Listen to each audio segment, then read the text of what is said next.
The morning Gertrude Collins arrived in Harlan Creek, Wyoming, with nothing but a battered trunk, a letter of introduction, and a deep-seated refusal to be anybody's charity case. The sky was the color of a bruise healing wrong, and Noah Hudson was standing in the middle of the road arguing with a mule. It was the autumn of 1879, and the town of Harlan Creek was the kind of place that had just enough of everything to survive and not quite enough of anything to thrive. There was a general store run by a man named Albert Prout, who weighed everything twice and charged accordingly. There was a church with a bell that only rang on Sundays and during funerals, which sometimes felt like the same occasion. There was a saloon that served a whiskey so thin a man could read scripture through it, and a schoolhouse that doubled as a courthouse whenever the circuit judge came through, which was not nearly often enough to suit anyone. And there was the stage depot, which is where Gertrude Collins stepped down from the Cheyenne line with mud already on her hem and pride already squared in her jaw. She was 24 years old. She had dark brown hair pinned up in a practical knot that the wind immediately began to argue with, brown eyes that took things in quickly and gave little back, and the kind of posture that came not from wealth but from spending years making sure no one could tell the difference.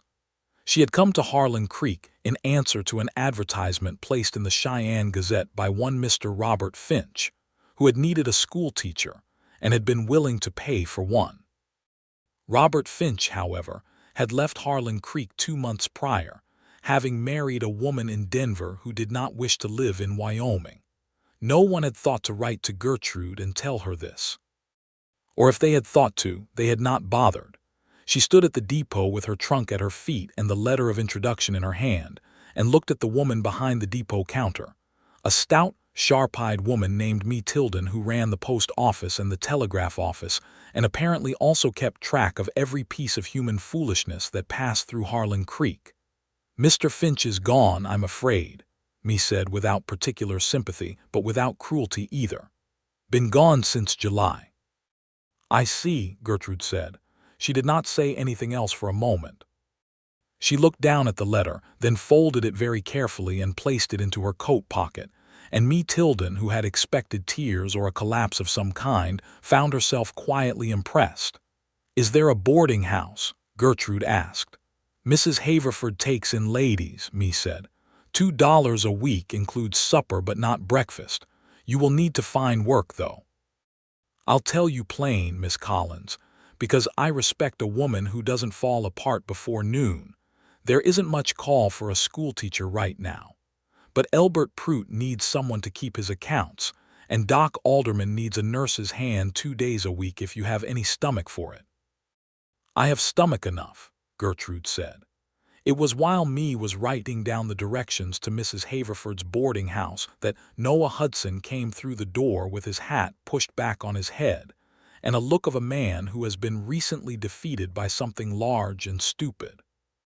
He was 31 years old, and he had the kind of face that was honest before it was handsome, a strong jaw with a day's worth of stubble, hazel eyes, that had a habit of looking at things longer than necessary, dark hair that curled at the temples from sweat. He was broad through the shoulders and lean everywhere else, and he wore his clothes the way working men do, meaning they fit because he had grown into them rather than because anyone had tailored them. He dropped a parcel on the counter nails, from the sound of it, and said, "Mee, is there any chance Henderson's wagon is available Friday? Mine threw a wheel on the creek road, and I need to get lumber before the first hard frost." "Henderson took his wagon to Casper and won't be back until the end of the month," Mee said. Noah took his hat off and rubbed the back of his neck. "That's going to be a problem." "Most things are," Mee said pleasantly. Then she looked between him and Gertrude and said, with the efficiency of a woman who considers herself a civic institution, "Noah Hudson, this is Gertrude Collins. She's just arrived from Cheyenne. The Finch situation has left her in a difficult spot." Noah looked at Gertrude. Gertrude looked at Noah. "I'm sorry to hear that," he said, and he meant it, she could tell because he looked at her directly when he said it, without the uncomfortable flicker away that people gave when they said things they didn't mean. "Thank you," she said. "Are you staying in town?" "I intend to," she said. He put his hat back on and nodded once, as if she had passed some small test he hadn't announced he was giving. "Good," he said. "Town could use someone with backbone." He picked up his parcel and left, and the little bell above the door chimed once behind him. Me Tilden was watching Gertrude with a small, knowing expression that Gertrude chose not to acknowledge. "He's got 12 acres on the North Creek Road," Me said, as if this were a perfectly ordinary continuation of the conversation. "Came up from Texas 6 years ago. His wife died in the winter of '75, fever. He's been working those 12 acres alone ever since." "I didn't ask," Gertrude said. "No," Me agreed. "But you would have eventually." Gertrude took the directions to Mrs. Haverford's boarding house and did not prove Me Tilden right by asking anything else. But she did, as she walked down the main street of Harlan Creek with her trunk bumping along behind her, find herself thinking about the way Noah Hudson had said "good" like a man who had been waiting for something to go right for a very long time and was cautiously willing to accept a small sign. She told herself it was simply an interesting observation. She told herself a great many things in those early weeks. The work at Elbert Pruitt's general store turned out to suit her perfectly well. Gertrude had spent 2 years keeping books for a dry goods merchant in Cheyenne, and Pruitt's accounts were a disaster.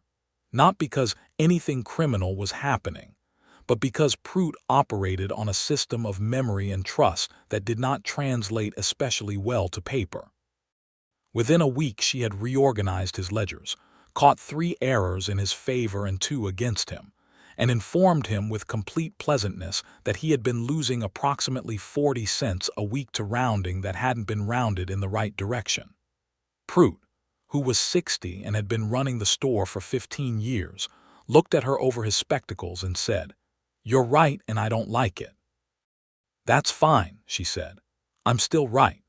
He gave her 3 days a week and a fair wage, and she split her remaining time between Doc Alderman's practice and the small desk in her room at Mrs. Haverford's, where she gave reading lessons to 2 of the ranching family's children on Saturday mornings, charging what they could afford and not a cent more. She was building something in Harlan Creek. She could feel it the way you feel the frame of a house going up slowly, board by board, but real. She did not think about Noah Hudson overmuch. She saw him in town periodically, at Pruitt's store, where he came in for supplies and occasionally stood in the doorway long enough to nod at her before collecting his goods. At the church on Sunday, where he sat 3 rows back from the front and sang the hymns quietly and without particular enthusiasm. Once at Doc Alderman's when he came in with a gash along his forearm from a fence wire that had got the better of him. That last occasion was the first time they spoke at any length. Gertrude was assisting Doc Alderman that Tuesday, her second week in town, when Noah came through the door with his sleeve rolled up and a bandage that had clearly been applied by a man who had done so one-handed, which is to say it was barely applied at all.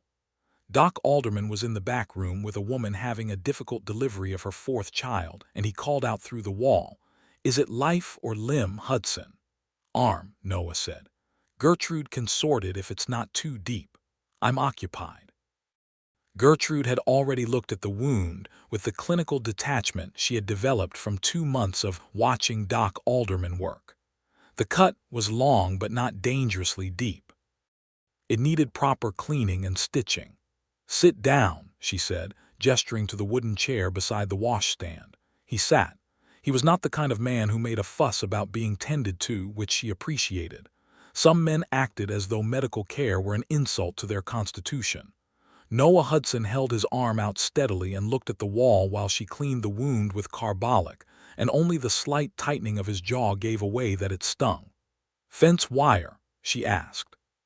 "Stringing the south pasture," he said. "Wire slipped. My fault for not wearing the gloves." "Why weren't you wearing the gloves?" A pause. "I couldn't find them." "Because," she prompted, threading the needle with practiced efficiency, "because my house is not well organized." She almost smiled. She kept her eyes on her work instead. "How large is your house?" 2 rooms and a kitchen, which should be easy to keep organized, you would think. "You live alone." "I do." She made the first stitch. He didn't flinch. "The 12 acres me mentioned," she said. "Is that enough to run cattle? I run 30 head of beef. It's not a cattle empire, but it's enough for a living if the market holds and the winter doesn't get creative." He looked at her sidelong. "You're asking more questions than a nurse usually does." "I'm not a nurse," she said.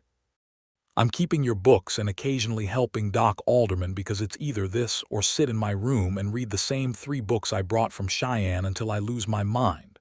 Something shifted in his expression, a relaxation as if she had said something he recognized. "Do you like it here?" he asked. "Harlan Creek." She tied off a stitch and moved to the next. "Ask me again in the spring," she said. "I can't properly like or dislike a place until I've seen what it does when it's difficult." "That's an unusual way to judge a place." "It's an unusual place." He looked at her more directly then, with the unhurried look she'd noticed in him that first day at the depot.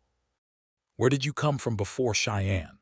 "Ohio originally, then St. Louis, then Cheyenne." She tied off the last stitch and began wrapping his arm in clean linen. "I've been moving west in increments." "What are you looking for?" The question landed plainly and without apology, the way his questions seemed to not prying but genuinely curious, as if the answer actually mattered to him. She smoothed the bandage and met his eyes. "Something that's mine," she said. "Nothing very complicated."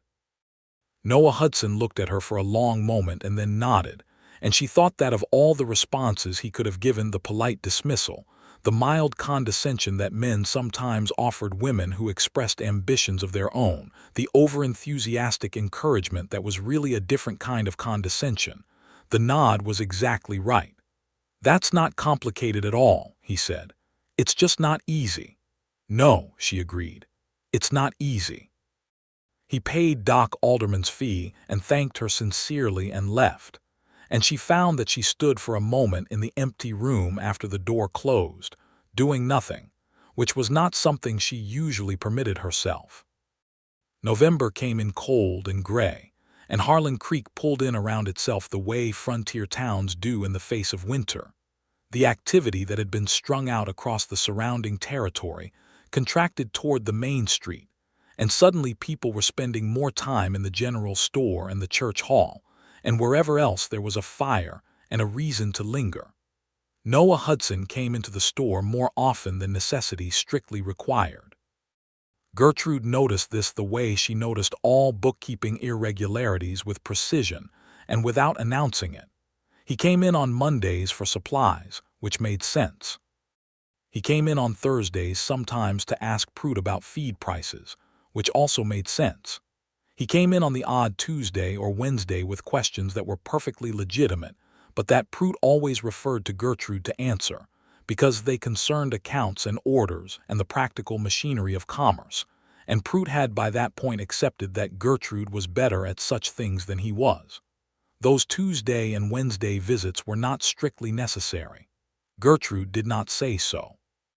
She found that she answered his questions with a thoroughness that was perhaps also not strictly necessary.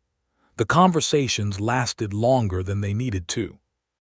They covered, over the course of November, the following topics: the price of lumber from Casper versus Laramie, the reliability of the Cheyenne Gazette as a source of cattle market information, the question of whether a 12-acre spread could be expanded sustainably given the water rights situation on the North Creek Road, the particular character of Wyoming winters as compared to Texas winters, the best approach to keeping accounts when a man's income came in seasonal surges rather than steady payments, and the works of Charles Dickens, which he had read and she had also read, and about which they disagreed amiably and at some length.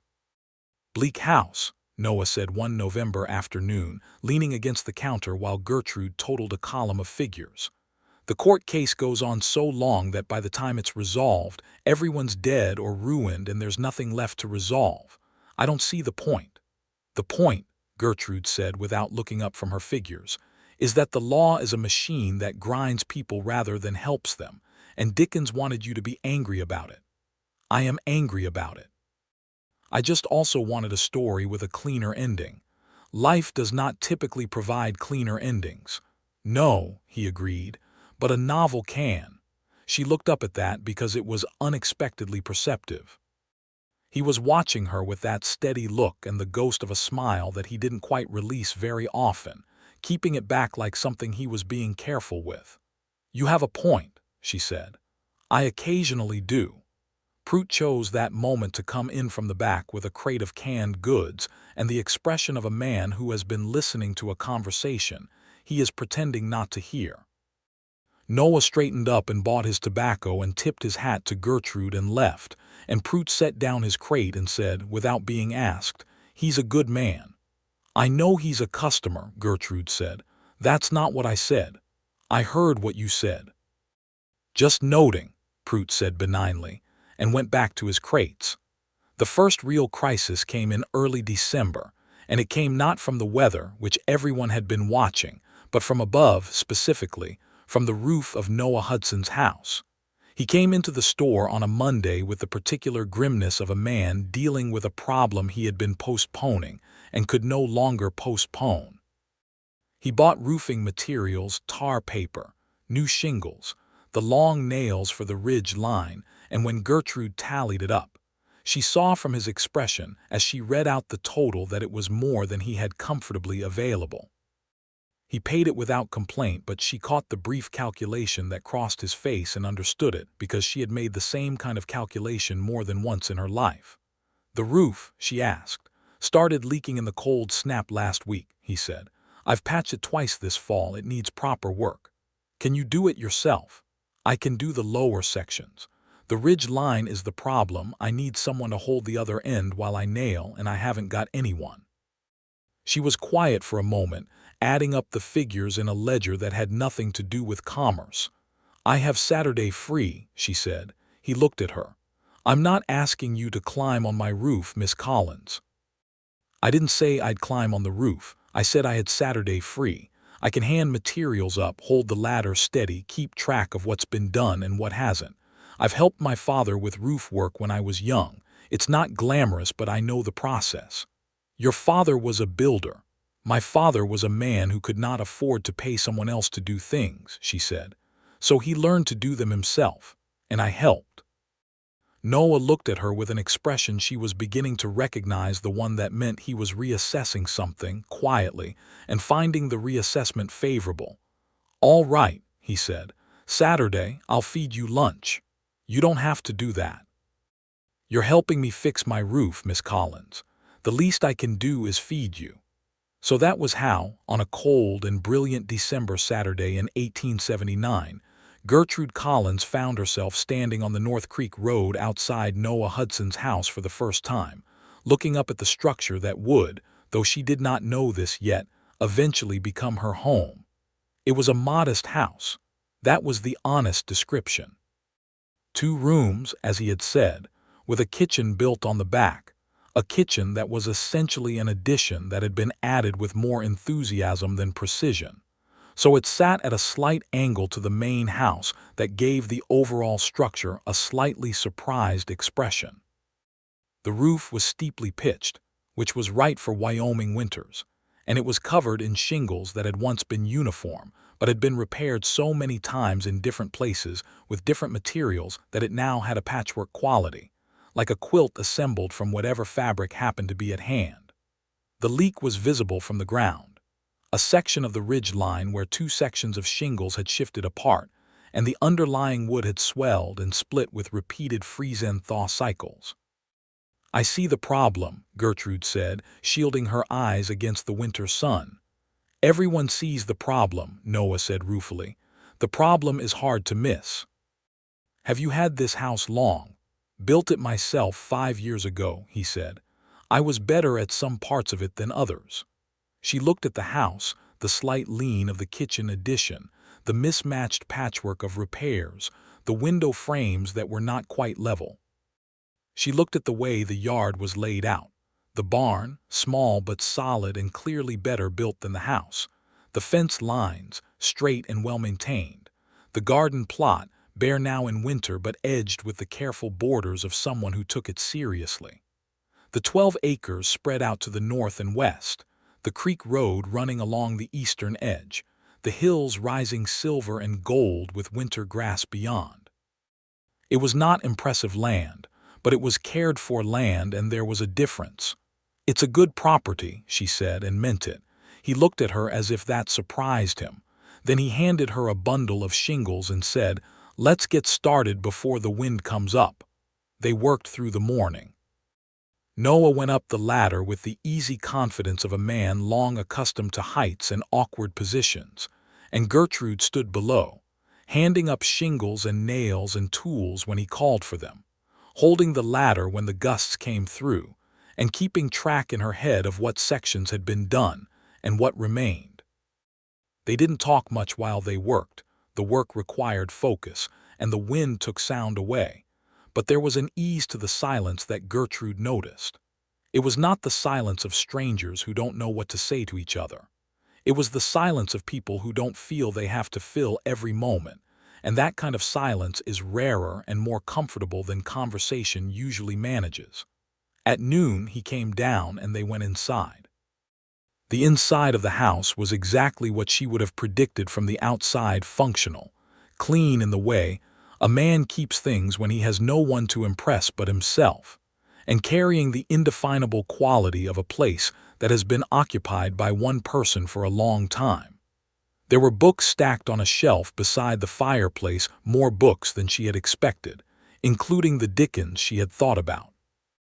There was a table that he had clearly built himself, with one leg that was slightly shorter than the others, compensated for by a wedge of folded paper. There was a good iron stove, well maintained, and the kitchen addition was warmer than the drafty main room because the stovepipe ran through it. There were 2 framed photographs on the mantelpiece. One was a daguerreotype of an older couple, his parents, she assumed.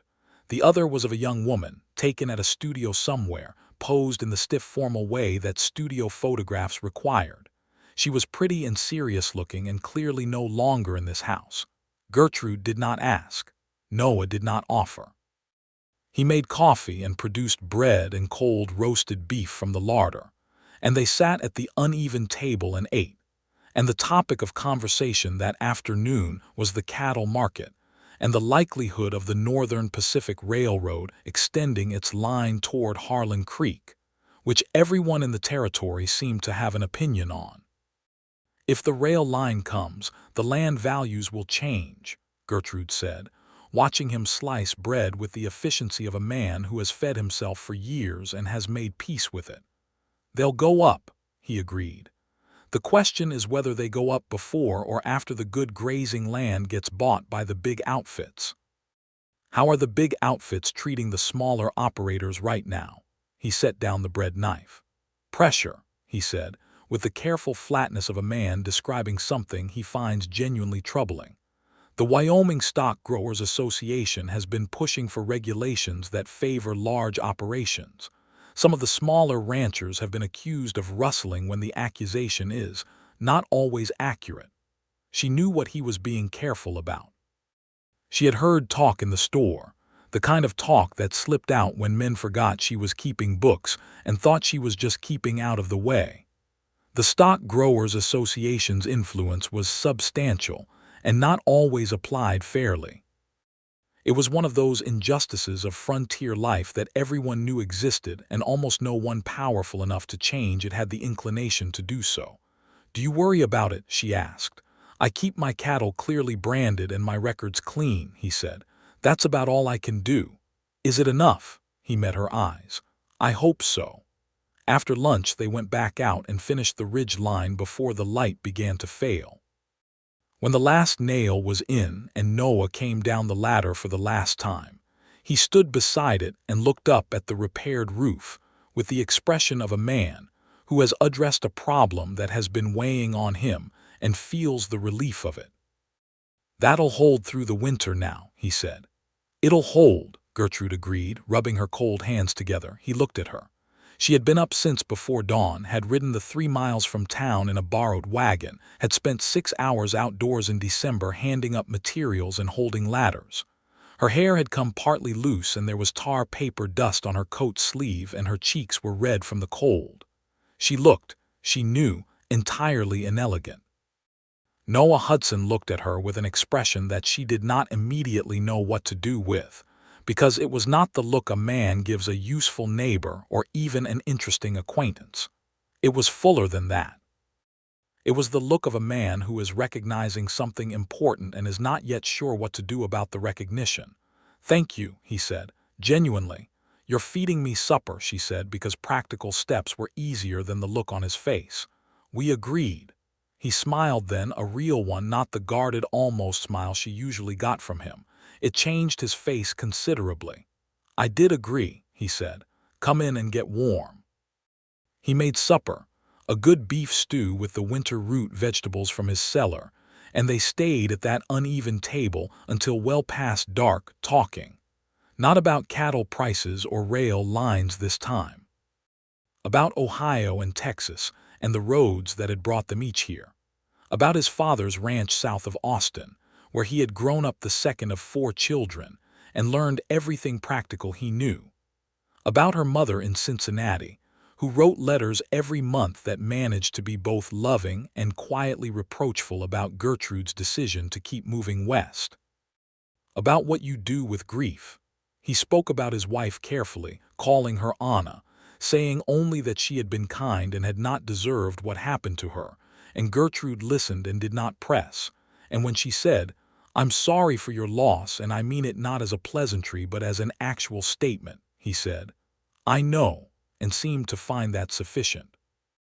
When she finally said she needed to head back to town before it got too late, he hitched up her borrowed wagon and insisted on riding part of the way with her to be sure the creek crossing was safe. And they rode in the dark with the stars immense and cold overhead, and the frozen grass crunching under the horses' hooves. At the point where the road forked toward town, he stopped and said, "I'll be at Pruitt's on Thursday." "I'll be there," she said. He tipped his hat and turned his horse back toward the 12 acres, and Gertrude drove the remaining mile to town, telling herself firmly and specifically, and with great detail, that nothing was happening, that she was simply a woman who had helped a neighbor with a practical task and shared a meal, and that the warmth she was feeling was entirely attributable to the supper and the fire and absolutely nothing else. She managed to believe this for approximately 3 days. On Thursday he came to the store, and she answered his question about a lumber order, and their hands happened to be reaching for the same ledger at the same time, and neither of them moved away immediately. And when they both looked up and their eyes met, Gertrude Collins, who had been sensible and self-sufficient for 24 years and prided herself on it, felt something settle into place inside her like the final peg going into a well-built joint, and understood that she was in very significant trouble. She also understood, from the way Noah Hudson went entirely still for a moment before carefully stepping back from the counter, that she was not in this trouble alone. December deepened and the first serious snow came, and Harlan Creek went white and quiet. The social life of the town compressed further. The Saturday dances in the church hall, which were a winter institution, became the primary occasion for the population to remind themselves they were a community rather than a collection of isolated individuals. Gertrude went to the dances because Mrs. Haverford went, and because it gave her a chance to hear the news from the surrounding territory, which was sometimes relevant to Pruitt's accounts in ways that mattered. Noah Hudson came to the dances because, she suspected, watching him arrive at the second one looking as if he had considered not coming and then decided against that decision, she was there. He asked her to dance at the second Saturday dance with the careful formality of a man who has been thinking about the question for some time and has prepared for multiple possible outcomes. He said, "Miss Collins, would you care to dance?" And she said, "Yes, thank you, Mr. Hudson." And they danced a Virginia reel with about 30 other people in a church hall strung with lanterns. And it was not the most romantic setting in the world, but she was acutely aware of his hand at her back, and the particular way he danced, not gracefully, but honestly, with the same straightforward physicality he brought to every other task. After the reel they stood near the refreshment table and talked, and then they danced a waltz, and then the evening ended and he walked her back to Mrs. Haverford's boarding house through the snow, which had started falling again, soft and steady, and at her door he said, "The dance next week, would you like to go together?" And she said yes, without making him elaborate because she thought it was kind to say yes clearly when you meant it. "Good night, Gertrude," he said. He had used her first name. He noticed that he had done so. "Good night, Noah," she said, and watched the slight change in his expression, the release of some careful tension before she went inside. They went to the third dance together and the fourth. And by the fifth, Tilden had told essentially everyone in town and several people out of it. And by January, they were understood to be courting, which was a description that Gertrude found both accurate and slightly insufficient, because what was actually happening between her and Noah Hudson felt like more than the word courting typically covered. It was the afternoons at the store when he came in, and they worked side by side on a problem. A real problem, something with stakes for him, like whether it made financial sense to buy an additional 10 acres on his western border if they came available in the spring. She had spread the figures out on the counter, and they had talked through it for 2 hours seriously, as if the decision were both of theirs to make. And she realized afterward that he had not once qualified his consultation of her opinion with any of the polite diminishments that even the best men sometimes used. He simply talked to her as if her analysis were worth exactly the same as any other analysis he might receive, and then considered it, and then said, "I think you're right about the water access issue," and revised his thinking accordingly. It was the evenings when he sometimes rode into town not for supplies, but just to walk with her after supper. The cold nights when the whole sky blazed with stars and the snow on the ground gave everything a pale luminescence, and the world was enormous and still, and they walked the road at the edge of town and talked or didn't talk.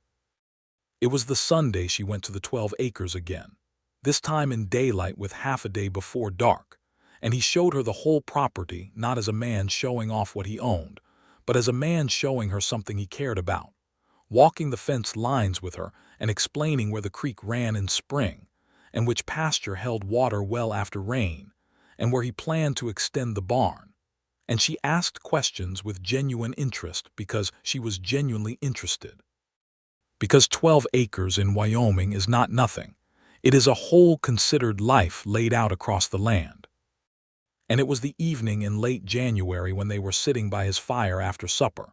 She had brought food from Mrs. Haverford's kitchen, a covered pot of chicken and dumplings, because she had wanted to and because making food for someone is one of the oldest forms of telling the truth.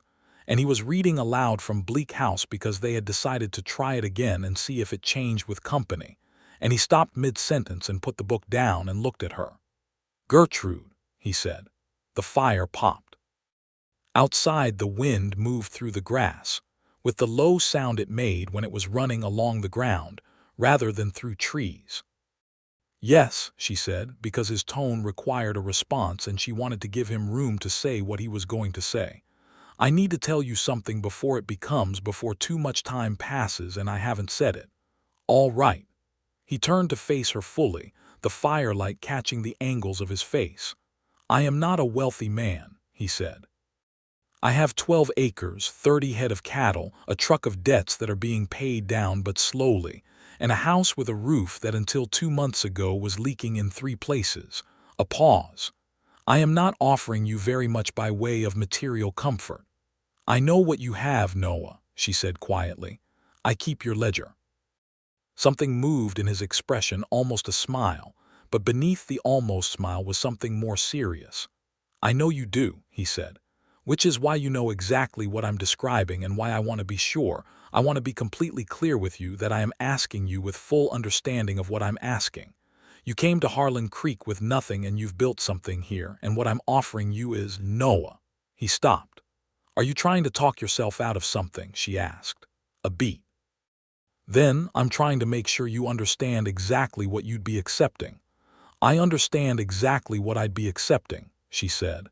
"I have understood it for some weeks now. The question is whether you're asking." He held her gaze. The fire settled. The wind ran along the ground outside. In the house that he had built himself, with its uneven table and its mismatched patchwork roof and its good iron stove and its more books than she'd expected, Noah Hudson took a breath and said, "Will you marry me, Gertrude?" She should have said, "Let me think about it." She should have said, "That is a significant decision that requires careful consideration." She should have said, "I have my own life here now, a position, an income, an independence I have built carefully, and I am not in the habit of giving those things up for a 12-acre spread and a leaking roof." She said yes, not impulsively, not without thinking. She said it with the same clarity with which she had said yes to dancing with him, because she had been thinking about it. She had been thinking about little else for weeks, if she was being honest, and the answer was yes, in the same way that 2 plus 2 is 4. Not because you want it to be, but because it simply is. He exhaled.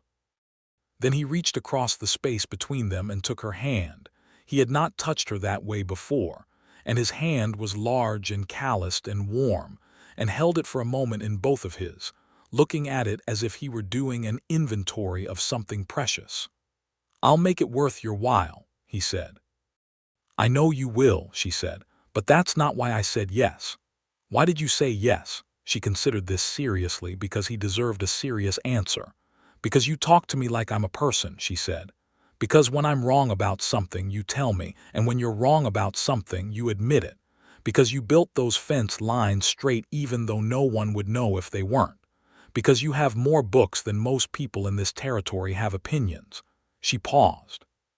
"And because when I'm with you, I feel like something that had been moving for a long time has finally arrived somewhere." He looked at her for a long moment and then said very quietly, "That's exactly it." And she understood that he was describing his own feeling, not commenting on hers. They were married in March of 1880, in the Harlan Creek church with the bell that usually only rang on Sundays and during funerals. Mee Tilden, who considered herself personally responsible for the match and was not entirely wrong about this, sat in the front pew and cried with uncomplicated happiness. Elbert Prout stood up with Noah. Mrs. Haverford stood up with Gertrude. Doc Alderman was there. The ranching families were there. It seemed that most of Harlan Creek had found a reason to attend, which was the frontier church equivalent of a full house at the theater.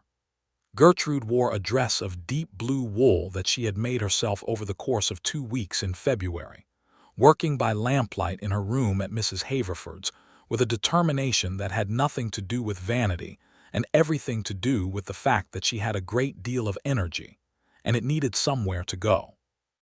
Noah wore his best suit, which was dark gray and fit him well, and when she came down the aisle on Doc Alderman's arm, her own father was too far away and too ill to travel, and she had written to him, and he had written back with love and apologies and good wishes. Noah looked at her with an expression that she thought she would probably still be able to recall with perfect clarity when she was 70. The Reverend was a young man, newly arrived from Ohio, named Prentice, who took his work seriously and made the ceremony feel like a genuine thing rather than a legal transaction. When he came to the part about whether anyone had cause to object, there was a brief, almost comical silence in which everyone present seemed to be checking whether they did, and then Prentice continued, "Do you, Noah Hudson, take this woman to be your wife, to have and to hold from this day forward in prosperity and in hardship for all the days of your life?" "I do," Noah said. He did not look away from Gertrude when he said it. "Do you, Gertrude Collins, take this man to be your husband, to have and to hold from this day forward in prosperity and in hardship for all the days of your life?" She looked at him. She thought about 12 acres and a leaking roof that no longer leaked, about an uneven table with a folded paper shim, about the way he read aloud and stopped to argue with the text. She thought about the life she was choosing and the life she was building and the fact that those two things were, more and more, the same life. "I do," she said. Mee Tilden blew her nose loudly. Prout cleared his throat. Outside, the March wind pushed at the church walls, and inside, with the bell ringing above them, Gertrude Collins became Gertrude Hudson and felt that something long incomplete had been completed. The early months of their marriage were not easy in every particular, and she would not have wanted them to be, because easy is rarely the same as good. There was the practical reality of combining two lives in a two-room house. Gertrude's substantial collection of books had to be integrated with his, which led to a pleasant evening of reorganization, and a discovery that they had both independently acquired the same copy of Middlemark, which Noah considered redundant and Gertrude considered lucky. There was the matter of the kitchen addition's persistent lean, which she addressed by nailing in 2 additional braces herself on a Tuesday when he was out with the cattle, and when he came home and saw what she had done, he stood in the kitchen doorway and laughed, a full, genuine laugh that she hadn't heard from him before and that she decided immediately she intended to hear regularly. "You could have waited and I would have done it," he said. "I had the time," she said. "The lean doesn't bother you." "Everything bothersome should be addressed as soon as you have the means to address it," she said. "That's my philosophy." He came and stood beside her and looked at the braces. "You've got them in at the right angle," he said. "Better than I would have done." "My father taught me," she said, the familiar small pang of distance. "He would have liked this place." "Tell me about him," Noah said. So she did, while she made supper and he sat at the uneven table and listened with the full attention he gave everything her father, who had been a carpenter in Ohio and had taught her to measure twice and cut once and never trust a joint that was held by faith alone, who had gotten sick in the winter of 1875, the same winter that had taken Noah's Anna and had recovered but not fully, and who now lived with Gertrude's older brother in Cincinnati and wrote letters every month. "He sounds like a man worth knowing," Noah said. "He is," she said. "Someday I want you to meet him." Noah looked at her across the kitchen, her kitchen now too, the uneven kitchen with the new braces, where she had taken possession of the iron stove with the confidence of a woman who knows how to cook and intends to do so well. "We'll go to Cincinnati," he said, "when the fall drive brings in enough to cover the trip." "You don't have to. I want to," he said simply. "He's your family. That makes him mine." She turned back to the stove because her face was doing something that she preferred to manage in private. When she had it arranged correctly, she said, "The cattle drive is going to need better management this year if you want to beat the big outfits to market." "Tell me your thoughts," he said. So she did, and they spent the evening planning the fall drive over supper, and she thought that this precise, ordinary, essential conversation over a shared table in a crooked kitchen in Wyoming was the thing she had been moving west toward all along. Not a romantic notion of something. The thing itself.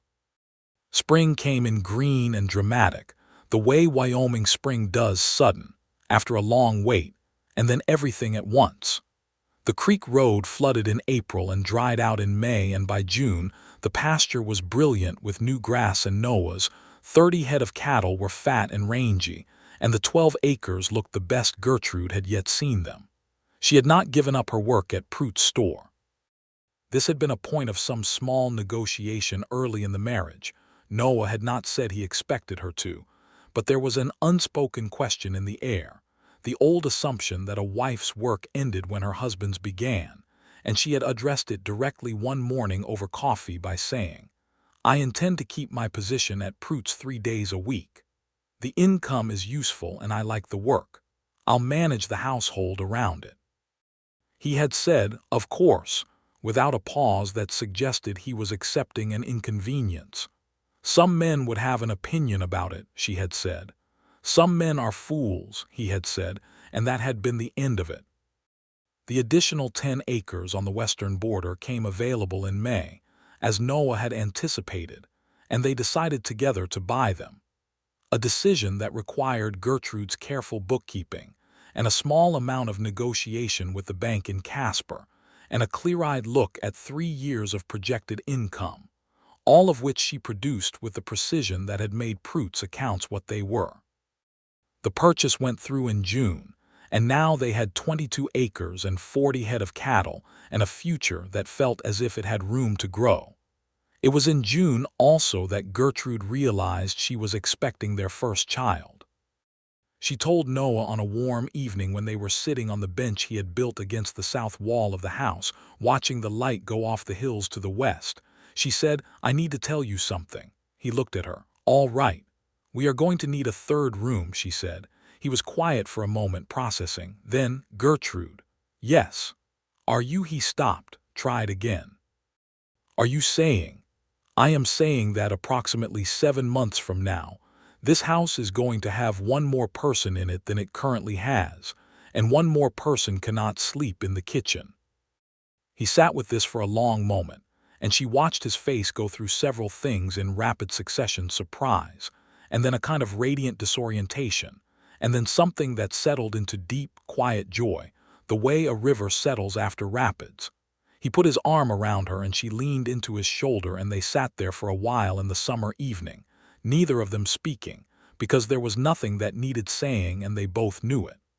"A third room," he said eventually. "You'll need to level the floor properly this time," she said. "Don't let it lean the way the kitchen did." He laughed. He put his face against her hair. "I'll measure 3 times," he said. "I promise." He started the addition in July, working on it in the evenings after the cattle were settled and on the long summer Sundays, and Gertrude helped where she could, holding boards, handing tools, making sure the corners were square with the plumb line that her father had sent from Cincinnati when she wrote to tell him about the baby, along with a letter so warm and full of pride and longing that she had had to read it 3 times before she could answer it. "We will come to you," she had written back, "as soon as the baby is old enough to travel. I promise." The new room went up straight and level, better than anything else in the house, and she inspected every joint and pronounced it sound, and Noah said, "Are you going to inspect everything I build for the rest of my life?" And she said, "Yes, and you'll thank me for it." And he said, "I already do." Summer turned to fall and the cattle drive came, and this year Gertrude had helped plan it so carefully that Noah got his cattle to the Cheyenne market 2 days ahead of the big outfit that had been crowding the smaller ranchers. And he got a good price, and he came home with enough to cover the Cincinnati trip and repair the barn roof and buy the lumber for 2 new fence sections, all of which she entered carefully in the ledger with the particular satisfaction of a woman who has seen a plan work. The trouble with the Stock Growers Association came to a head that October. It had been building all summer, the pressure on small ranchers, the accusations, the association's increasingly aggressive use of its influence. A man named Dutch Garner, who ran 15 acres north of Noah's along the Creek Road, had been accused of rustling based on evidence that Noah knew to be manufactured, because he had been with Garner on the day in question and knew exactly where those cattle had come from.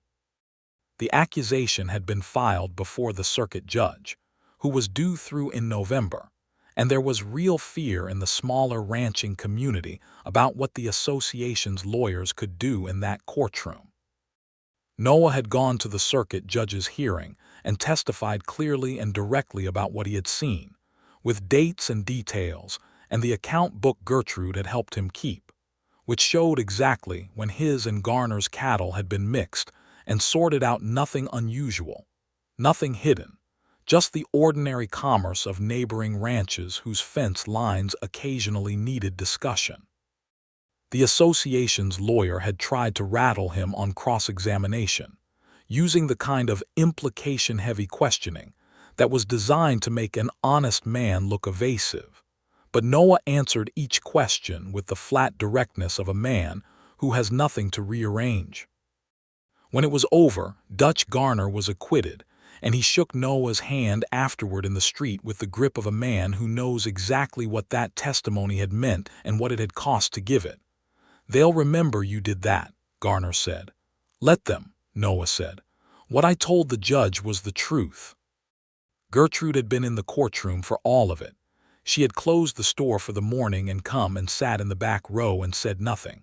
But Noah had known she was there, and in the moments when the association's lawyer was pressing hardest, he had found her eyes across the room and looked at her once, briefly, and straightened slightly, and continued. She thought about that later, the way a person can hold you steady just by being present and believing in you, and thought it was one of the most important things love could do. After the hearing, they walked home along the creek road in the October afternoon, the aspen gold and brilliant on the hillsides, the air carrying the clean cold edge of coming winter. "You were very good in there," she said. "I told the truth," he said. "That's not something to be commended for." "It is when telling it is costly," she said. He was quiet for a moment. "Does it worry you, the association?" "It concerns me," she said, choosing the word carefully. "But you've kept your records clean and your cattle clearly branded and your accounts honest. They don't have anything to use against us." "Us," he said, and the word landed between them with a weight that she had put there deliberately. "Us," she confirmed. "What happens to you happens to me, Noah. That's what I agreed to." He stopped walking and looked at her. She was 7 months along by then, her coat buttoned over the new curve of her belly, her cheeks red from the cold, her hair coming loose in the familiar way it always did by the afternoon, and she thought, not for the first time, that the way he looked at her was something she did not entirely have words for. It was not worship, which she would have found uncomfortable, and it was not possession, which she would have found intolerable.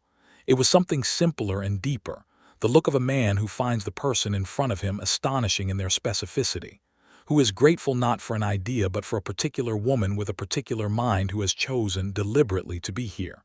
"I know," he said. "I don't take that lightly." "I know you don't," she said. "That's one of the reasons I agreed to it." They continued home along the creek road with the aspens burning gold around them, and Gertrude thought that the territory, difficult and unjust and enormous as it was also immensely beautiful, and that beauty and justice were not the same thing but they were both real, and sometimes you could hold both at once.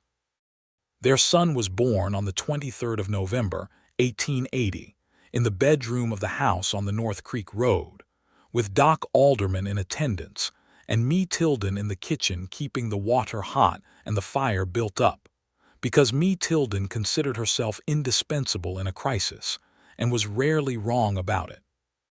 It was a long labor and a hard one, and Noah sat in the kitchen with me for 6 hours in a state of controlled fear that he did not express except as absolute stillness. He sat in the chair by the stove and did not move and answered me's attempts at conversation with brief, accurate responses, and otherwise watched the bedroom door. When the cry came sharp and indignant and unmistakably alive, he closed his eyes for a moment and the stillness broke like ice in spring, something released from deep in him. Doc Alderman came out and said, "A boy, Hudson, 7 pounds and unhappy about the world, which is a healthy disposition. Your wife is tired but fine. Go on in." Gertrude was propped against the pillows in the straight-backed way she had even when exhausted, with the baby wrapped in flannel and already quieting. She looked up when Noah came in, and whatever she saw in his face made her own expression soften in a way it didn't often allow itself. "Come and meet him," she said. He sat on the edge of the bed, and she placed the baby in his arms with the confident precision she brought to everything, adjusting his hold with a hand beneath his elbow. The baby, red-faced, dark-haired, scrunched with the effort of existing, opened his eyes briefly and looked at Noah with the unfocused intensity of the newborn, seeing nothing specific but looking at everything. "He's very small," Noah said, with the awe of a man for whom this is genuine and not a performance. "He'll get bigger," Gertrude said. "What do you want to call him?" She had been thinking about this for months, rotating names with the methodical care she brought to any account that needed settling. "James," she said, "for my father." Noah looked at her. "James Hudson. James Collins Hudson," she said. "I think both families deserve the acknowledgement." "James Collins Hudson," he said, trying it. The baby made a small sound. "I think he agrees." She laughed, tired, genuine, the laugh of a woman who has just done something enormous and is on the other side of it. "He's only half an hour old, Noah." "He seems like a decisive sort," Noah said, and held his son with the steadiness of a man who knows how to be careful with things that matter. Me Tilden came to the doorway and looked at them both and went away again without saying anything, which was, for me, an act of extraordinary restraint and profound respect. James Collins Hudson grew and thrived with the particular energy of a child who arrives into a household with plenty of attention and not much fuss about him. He was crawling by March and walking precipitously, colliding with things by the following October, and he had his father's hazel eyes and his mother's stubborn jaw, and from the very beginning a personality that was entirely his own. The household on the 12 acres, 22 acres now, expanding year by year, expanded with it. Gertrude's work at Pruitt's was reduced to 2 days a week after James arrived, and then maintained there, because the work mattered to her, and Pruitt had long since accepted that losing her entirely would be a financial calamity for his business. Noah's cattle herd grew to 50, then 60, and in the spring of 1882 he bought another 8 acres to the north, bringing them to 30 acres, and the house that had been 2 rooms plus a kitchen and a third room was now a house with 4 rooms and a proper kitchen, and a covered porch that Noah built over the course of a very cold February with characteristic stubbornness. Gertrude's parents finally visited in the summer of 1882.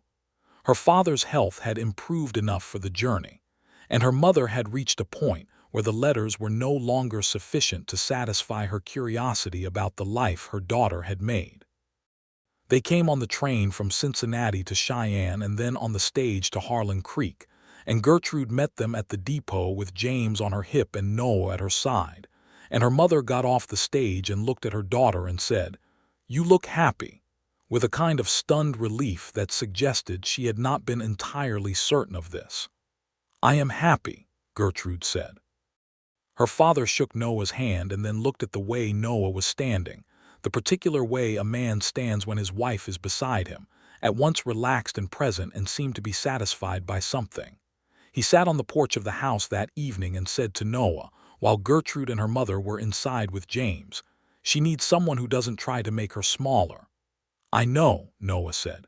"Good," said James Collins Sr. The visit lasted 2 weeks and was deeply good.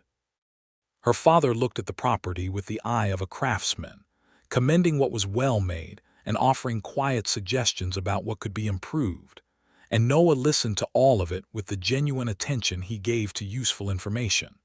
Her mother grew to like the house, having arrived expecting deprivation, and found instead a home that was modest but ordered and warm and full of the kind of evidence that comes from 2 people building something together with intention.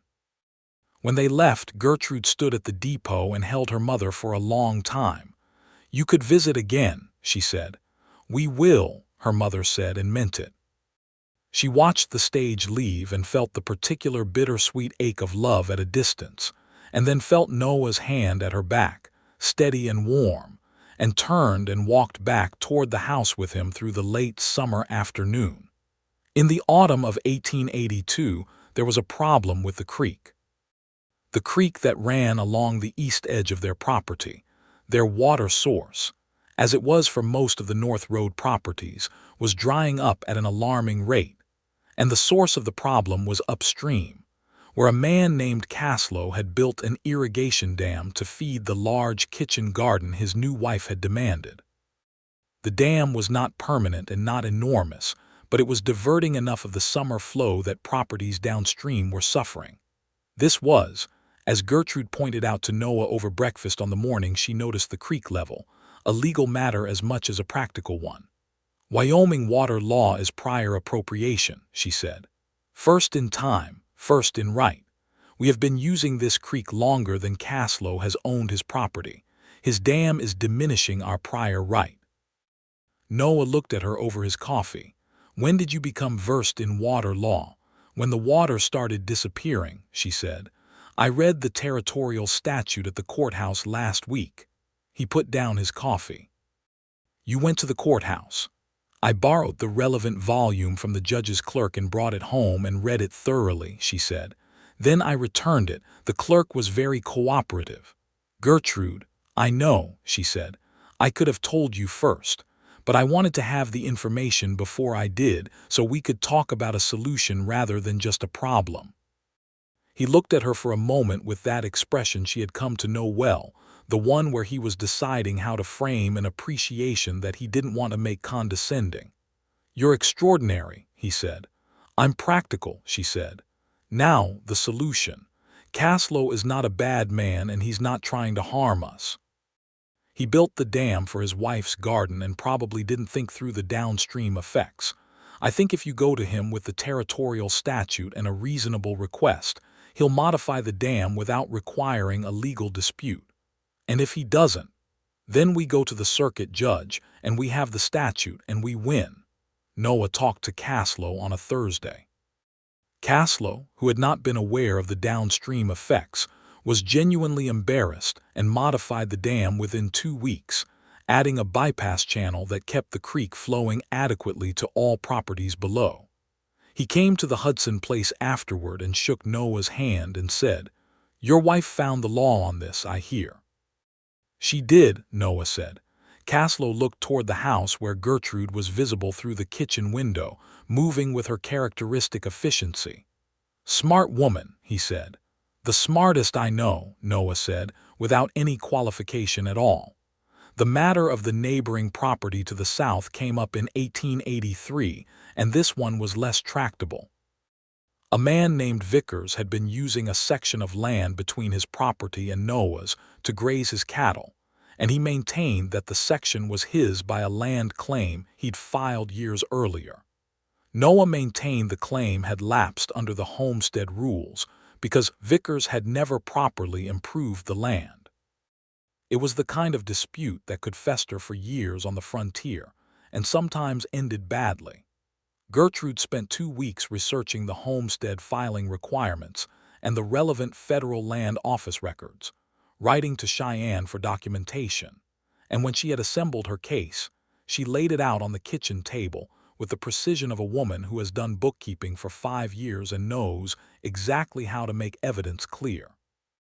The section in question was legally Noah's under the improvement clause. She had the documentation.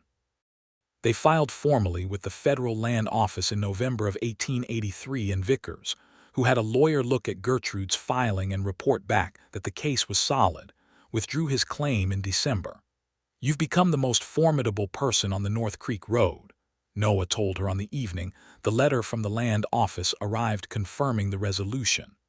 "I've always been the most formidable person on the North Creek Road," she said. "Now the federal government agrees with me." He laughed and pulled her to him, and she went with the ease of two people who have been touching each other with the same affection for 4 years and haven't grown careless about it.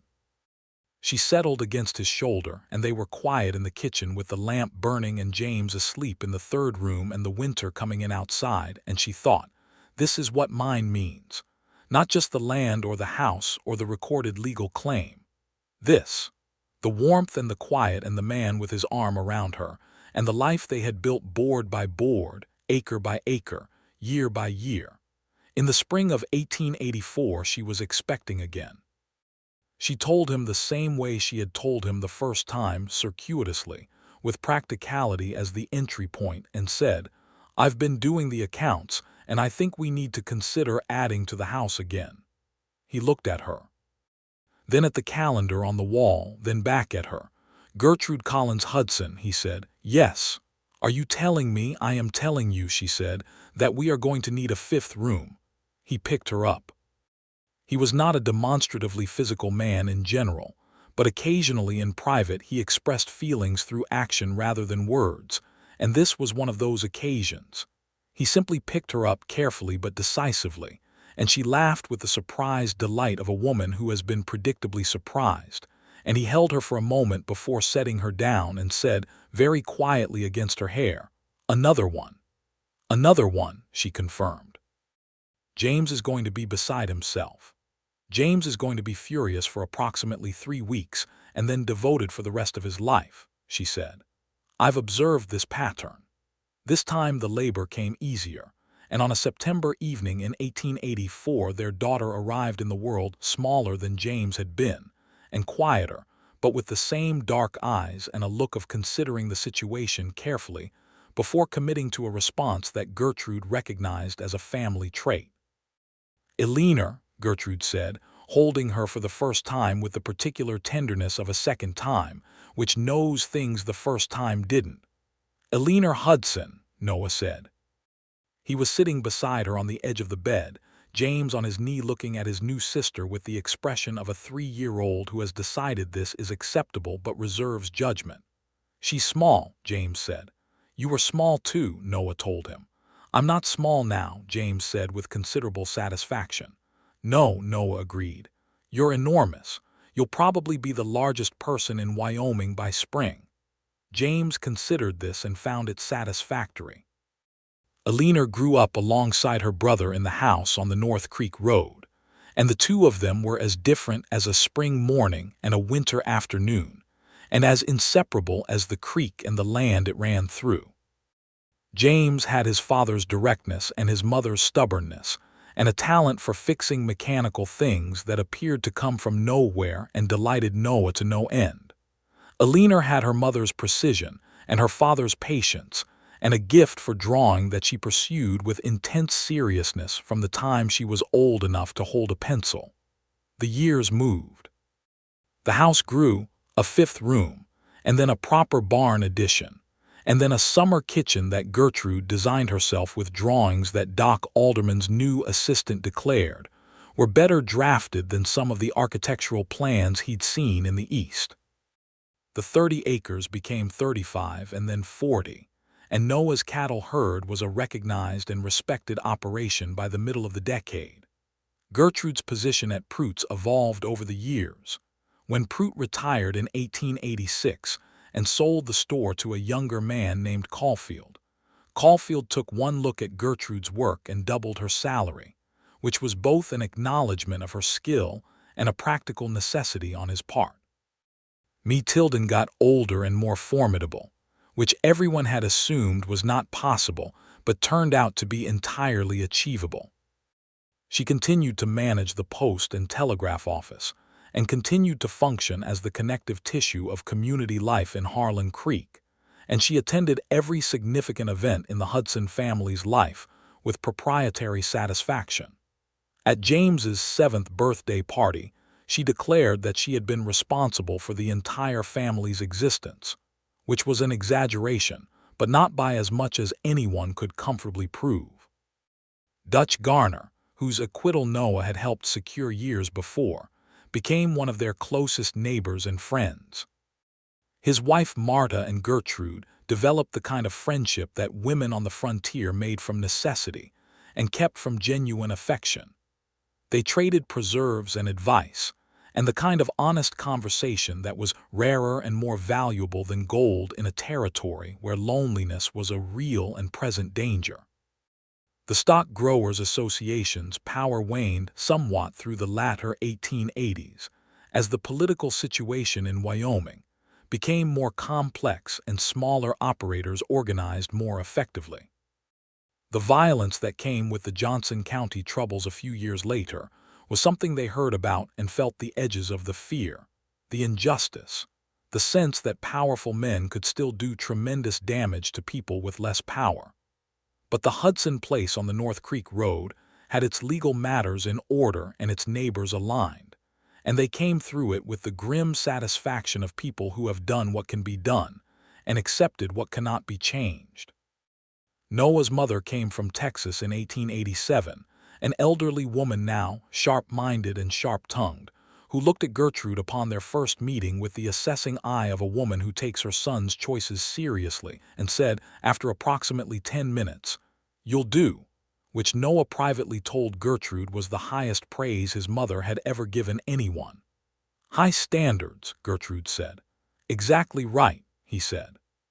It was in the autumn of 1888 that Noah went over the accounts with Gertrude as they did every autumn, with the serious shared attention that had been their practice from the beginning, and said when they were done, 40 acres, 100 head of cattle, a house with 5 rooms and 2 chimneys, and a wife who is better at every single thing I try to do than I am. Not every single thing, she said. Name one. She thought about it. You make better biscuits, she said. He looked at her. That's the one. You also have a better singing voice. I have a terrible singing voice. You have a voice that is at least willing to commit, she said, Mine simply refuses to hold pitch. It's not the same as terrible. He laughed. He was 40 years old, and the laugh still had everything she had fallen in love with in it. The full, genuine quality of a man who doesn't laugh unless something is actually funny. He had gray at his temples now, and the lines of weather and work at the corners of his eyes, and he was still, she thought, looking at him across the table where they had sat for 8 years, the most honest-faced man she had ever known. "I didn't know when I found you arguing with that mule," she said.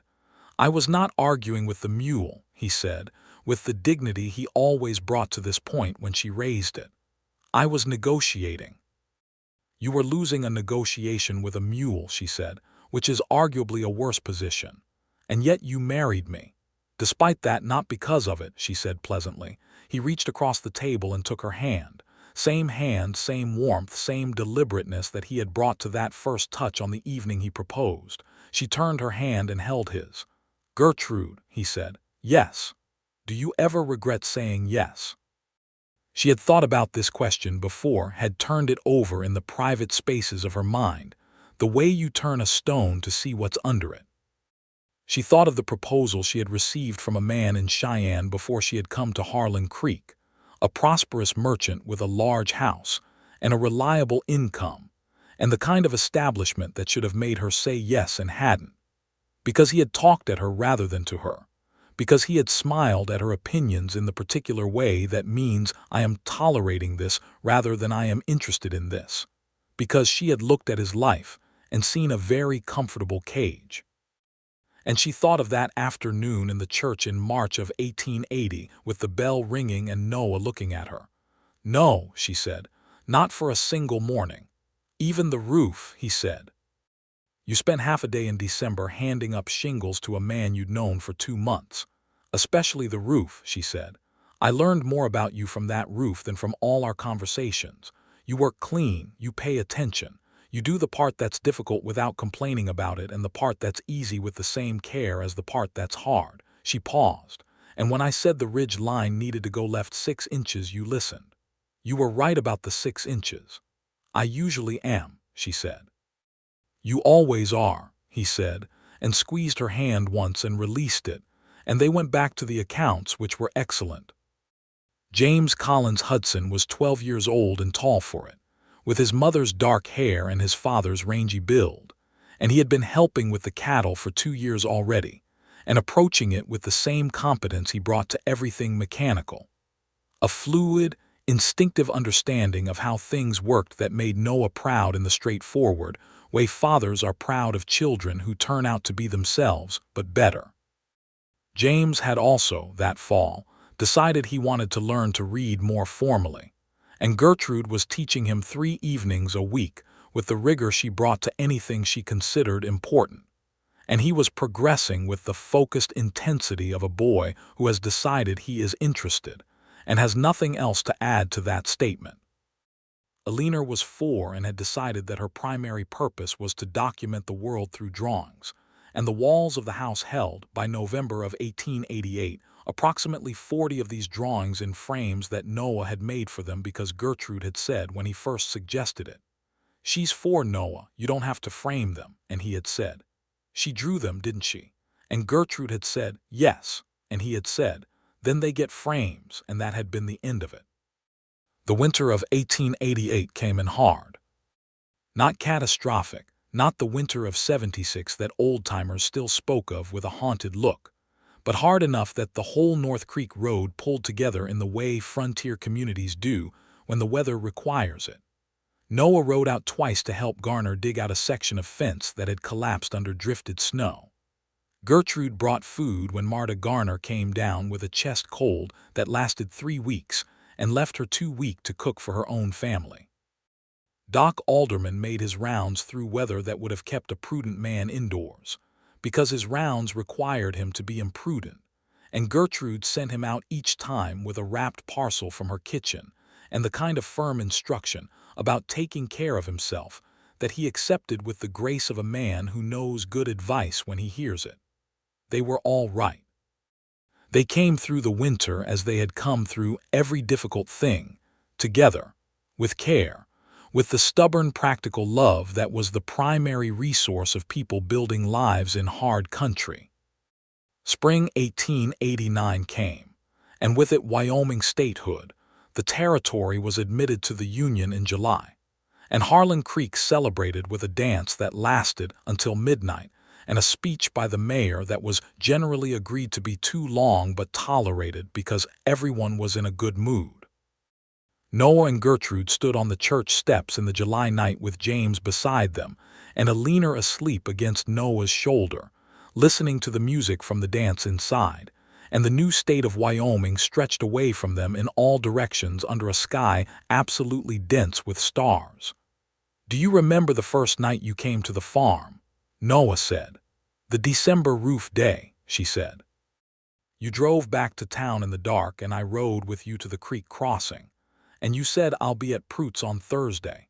I wanted an excuse to see you again that didn't seem," he paused, searching. "Obvious," she offered.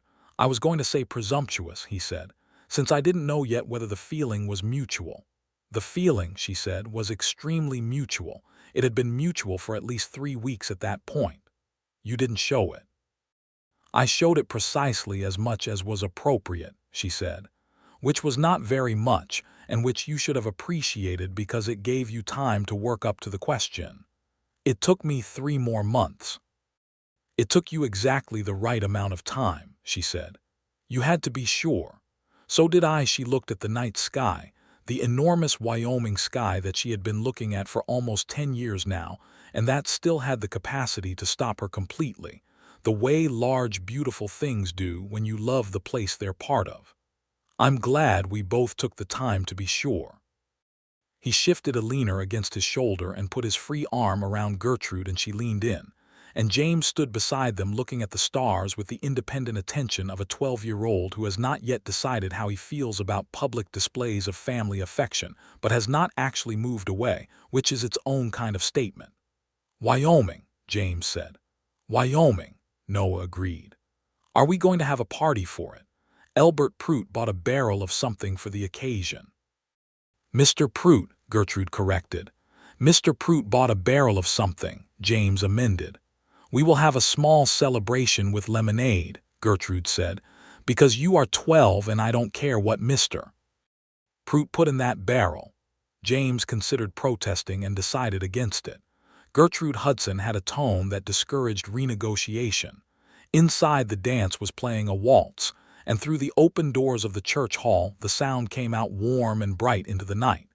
Noah looked at Gertrude. She looked at him. "James, hold your sister," he said, and transferred Alina with the practiced ease of a father who has been handing off sleeping children for years.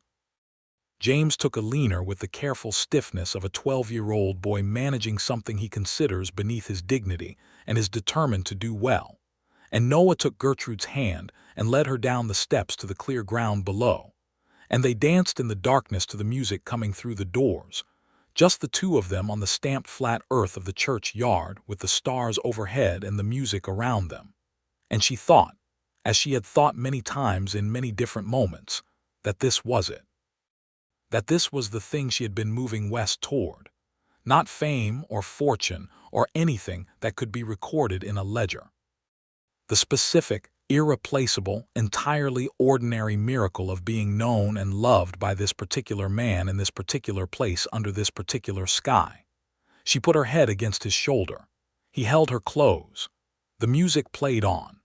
The years continued in the way of good years, not without difficulty, because nothing real is without difficulty, but with a fundamental sufficiency that made the difficult parts manageable and the good parts luminous.